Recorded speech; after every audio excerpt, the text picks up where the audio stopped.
मेहर जी share colony, Ibrahim चना colony ऐं थेबा road जे रहवासियुनि जी तरक़ियाती कमनि में नाक़स मटीरियल नेकाल वारा नाला हंधा हंधा टुटण ऐं गंदगी ख़िलाफ़ कॉलोनी वासियुनि पारां मोहम्मद हसन चांडियो आज़ाद चना ऐं ॿियनि जी अॻवानी में एहतजाज कंदे दायो आहे त शेयर कॉलोनी थेबा रोड में गंदगी वधी वई आहे।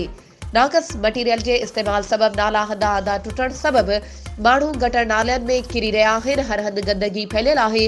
हुन चयो त गुज़िरियल 15 साल पीपी खे वोट ॾिना आहिनि, पर उन बावजूदि असांजे मुहले जो हशर ख़राब आहे। गंदो पाणी मुहले वासियुनि जे घरनि में दाख़िल थी वियो आहे, जंहिं सबबि माण्हू सख़्तु परेशानियुनि खे मुंहुं ॾेई रहिया आहिनि।